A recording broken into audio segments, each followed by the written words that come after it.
was like, I don't think so. That was my, that was my first reaction.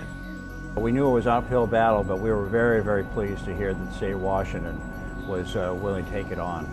We had legislators who were suspicious, privacy advocates who were suspicious, we had business interests that wanted to go in a different direction. The problem is that the proposal in the Western Hemisphere Travel Initiative was passports for everybody.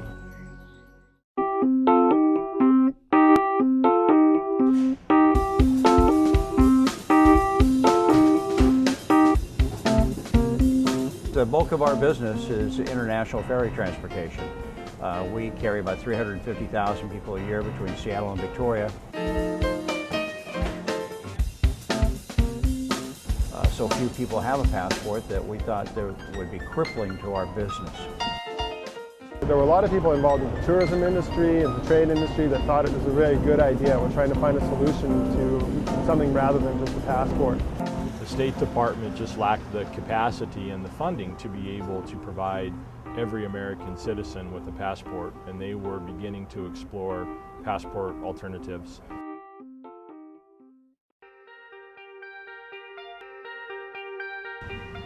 I guess the biggest challenge was overcoming the note that the governor sent us. During a high-level dialogue with BC Premier Gordon Campbell, she held up a Washington State driver's license and said what we should be able to do is enhance a driver's license to the point where it can serve as a passport alternative document. And the next thing I knew, Governor handed me a sheet of paper that said, "Get on this ASAP." And both of us came back and said, interesting, this ought to be interesting. It was a little note that needed a lot of push behind it. The first thing we had to do was talk to the attorneys to find out what it was we could do, what we were allowed to do by statute, and then began to address the dates associated with making sure that whatever legislation we wanted to get passed was passed within the framework of the legislative process.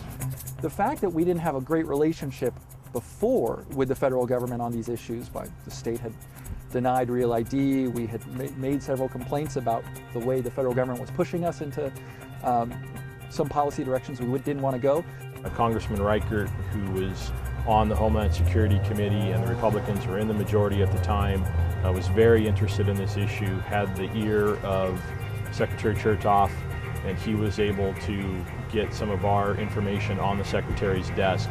So after we left Homeland Security, we met with the FBI, the TSA, anybody who would open a door. And actually, I knocked on 41 doors before we actually got an opportunity to meet with Homeland Security in Washington, D.C. The right players were there. We had folks at the federal level who were at least open to the conversation.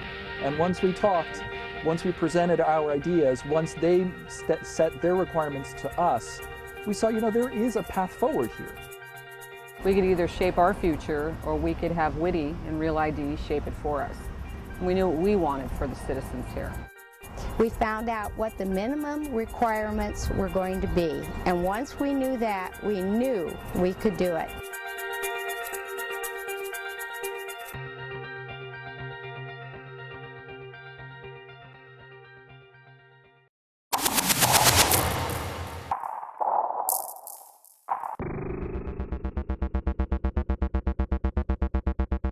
The information technology, the infrastructure that needed to be in place to make sure that we could get accurate data on the individuals that had the enhanced driver's license. Also, to making sure that the card was actually secure and couldn't be fraudulently obtained, couldn't be modified in any way, and that the person holding the document was the actual person.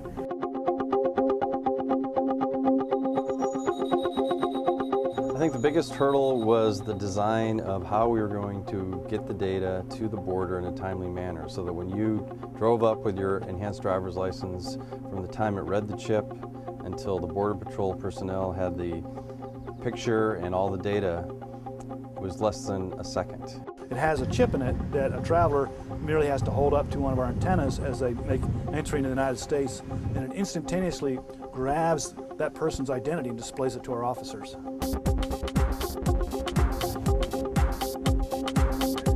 Basic requirements are the radio frequency identification device in it, machine readable zone, so the officers can both have the RFID and the MRZ capability at the ports of entry. And designing that and making sure it performed well, that we had the services available so that there wasn't any holdup at the border. That was our greatest challenge and our greatest success. And when you say you're going to make those kinds of IT changes inside of 9 months with no surety that you're going to have funding for it, they shook their heads and said, no way. Some days we were everything was great in the morning. By 3 o'clock, it looked like nothing was going to work. And somebody every single time stepped up and saved the project. And the end result was around 33,000 hours of IT effort in a very short amount of time, about a 6-month period, to make the deadlines and to produce the first cards. There were also the requirements that we put in place for those Washington State Department of Licensing employees that were going to issue or be involved in the process of issuing the EDL. So they had to go through some required training from the Department of Homeland Security. They had to go through a background check to ensure that the integrity, national security integrity, checks and balances were there.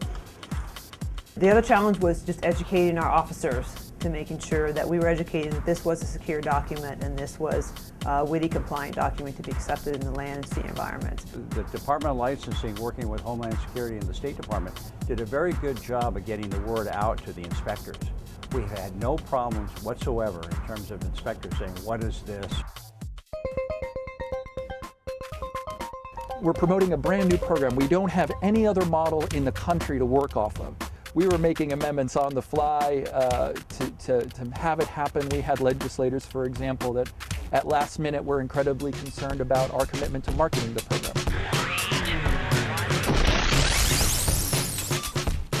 The outreach program, the awareness building, has exceeded our greatest expectations.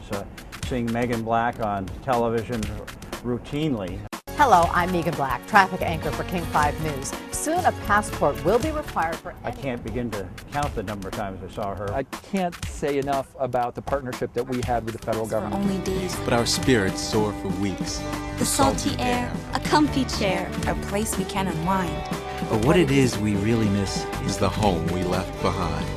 On June 1st, 2009, new document requirements will make getting home. Homeland Security, Department of State, these partners helped us promote the program as well. Without them, we wouldn't have had as much of a marketing push as we did.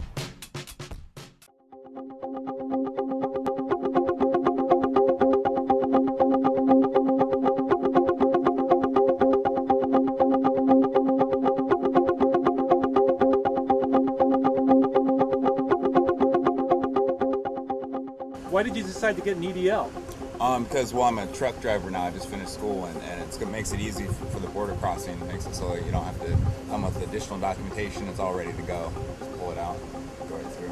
And reasonable in terms of cost, too, right? Yeah, it was only like an extra $15, so it was definitely affordable, and it simplifies the whole process. When I use it as ID, say at the bank or someplace, they say, "Oh, I've heard of those," or "Yeah, I saw that. I'm thinking about getting one of those." And I said, "Well, do if you want to go across the border. It sure makes it easy."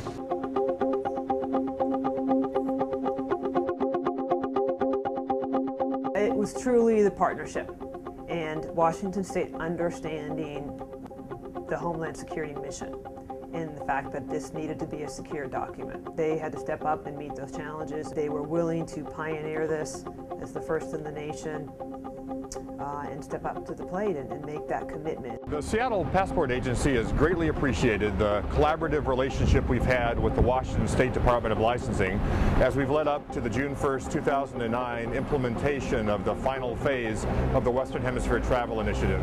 This relationship has greatly enhanced our ability to meet the travel needs of our mutual customers along the northern border. And one of the things that we want to take forward as a success story and something that could be implemented in other parts of Canada and the U.S. is the EDL. It's one of the things I love talking about when I go across the country because it shows how you can take an idea and you bring together stakeholders, sometimes from different countries, together and you can get to a successful resolution. I was proud of everybody there for standing up and delivering on that project. It's one of the, in my 29-year government life, it's one of the most wonderful experiences I had. Really, it was the department. They had tremendous odds they were working against, but persistence, I think, best describes the Department of Licensing. We're very beholden to not only the governor, but Liz, Luce, and the entire department. They were very engaging. I just can't say enough good things about how that agency has done. I moved to Georgia for 2 years, and right before the EDL was put in place, and now that I'm back, it was pretty much the first thing I wanted to go do. I wanted to go get my EDL because I was so excited about the fact that we actually made this a reality. I mean, I'm reading that now we've got 4 states doing it. New York has over 100,000 folks with EDLs, and it all started here. It's pretty cool. And we have become now very good friends with the Custom and Border Patrol people up in Seattle who at first couldn't say anything to us. We've become very good friends with many of the people in the Department of Homeland Security in Washington, D.C. We have a great working relationship with our state legislature, and our members of Congress have really been supportive every single time we've needed them. And without that strong partnership, we never could have pulled it off. So it was actually really groundbreaking for our agency. The fact that we've accomplished something of that magnitude basically says that we can do anything.